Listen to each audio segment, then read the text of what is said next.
झुका रहेगा तो आप ही का महादेव आपका कल्याण करेगा। तो आपका जो मेरे विकार होते तो परिवार में वही लड़ जाता। पहले मैं बोलती हूँ ना कि पता नहीं मेरा पति ही क्यों करता है, जब भी कहीं से आता तो लड़ाई होने लग जाती, झगड़ा होने लग जाता है। लेकिन मेरा मन ही काबू में नहीं, मैं कहीं से आ जाती हूँ और वही मेरा पति के साथ जो मेरे अंदर विकार भरा होता है, मेरा पति वही विकारों अनुसार लड़ना शुरू कर देता है। तो मेरा मन झुकेगा, मेरा मन समझेगा, तो मेरा मन महसूस करेगा।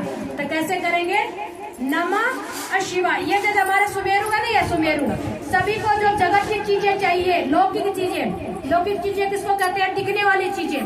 हमको कोठा, बंगला, गाड़ी और मतलब जैसे नौकरी, बिजनेस, व्यवसाय सब कुछ चाहिए। तो ये माला करेंगे एक बार 24 घंटा में, हमारी परेशानी इस माला से कम होती है। तो सांस लेंगे नमः, सांस छोड़ेंगे शिवाय।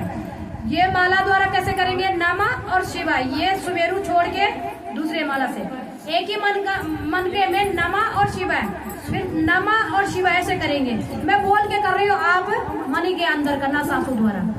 लेकिन सांस खींचनी भी नहीं है और सांस जोर से फेंकना भी नहीं है। हम ऐसे नहीं करेंगे कि जो हम सांस ले लिए जोर से, सांस छोड़ दिया जोर से, ऐसे नहीं। नॉर्मल स्थिति में बैठे रहना।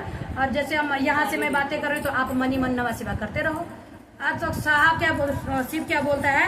ये शरीर आपको दिया है, तो इस शरीर द्वारा आप अपने लिए कमाइए। जैसे हाथ पैर से कमाइए, अपने लिए जाइए, हाथ पैर से अपना काम करिए, नौकरी, बिजनेस, व्यवसाय। बस मन से मुझे याद करिए। तो मन से कैसे करेंगे? जैसे मैंने अभी आपको बताया, सांसों द्वारा। परमात्मा ने हमको सांसें दी हैं, लेकिन शरीर हमारे ही लिए है। हम अपने लिए करते हैं, शरीर से कुछ करते हैं, परमात्मा के लिए नहीं करते हैं। मान लो हम फूल तोड़ के लिए चढ़ा दिया, लेकिन फूल को क्यों तोड़ रहे हैं? उसका भी तो जान है ना, फूल को भी तो दर्जा मिला हुआ है। मान लो हम फल चढ़ा रहे हैं, फल को भी तो दर्जा मिला हुआ है ना।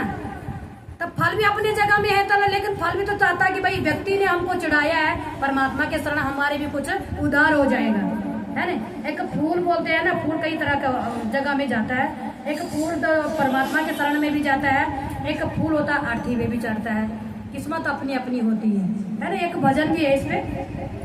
तो ये फूल हम आप कैसे चलते फिरते मंदिर बनेंगे? सांसों द्वारा नमः शिवाय करिएगा, मन झुकेगा, मन समझेगा, मन महसूस करेगा, तब आप चलते फिरते मंदिर बनते हैं। मंदिरों में जाने का वैसे आप जाइएगा, सॉरी फिर वही डर लग रहा है कि कहीं गलत ना हो जाए।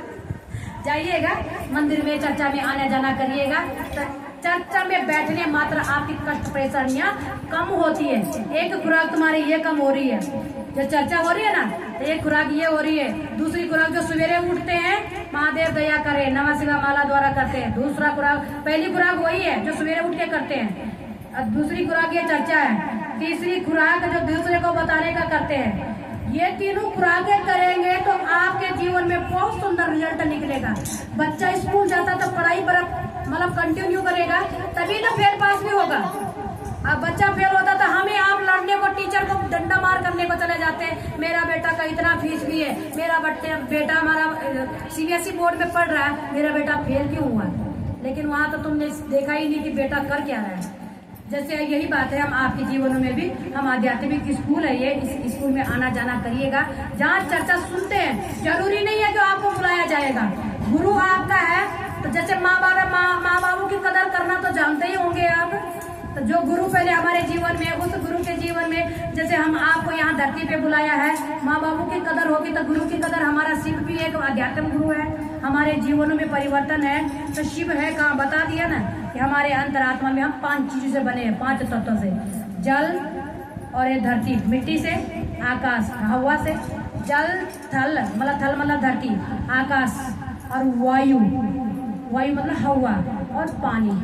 जल थल आकाश वायु और अग्नि, आग से। तो पहले यहाँ अग्नि ही अग्नि था, ये या कुछ जीव जंतु नहीं था। तो परमात्मा जो बादल बन के, आकाश बोलते हैं ना, आकाश क्यों है यहाँ? आकाश जो है वो बादल बन के बरसा, वो अग्नि को कम किया, उसको धरती बनाया, मतलब उसको अग्नि को बुझा के धरती को बनाया। वो धरती को ठंडा किया, वो आग को ठंडा किया, धरती बना।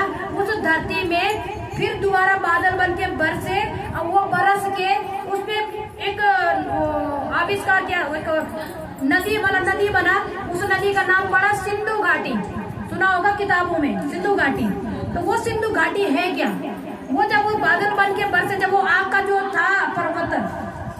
महादेव सुनते होंगे, जब जब एक नर्तकी करते ना, नृत्य करते तो आग में घूम मतलब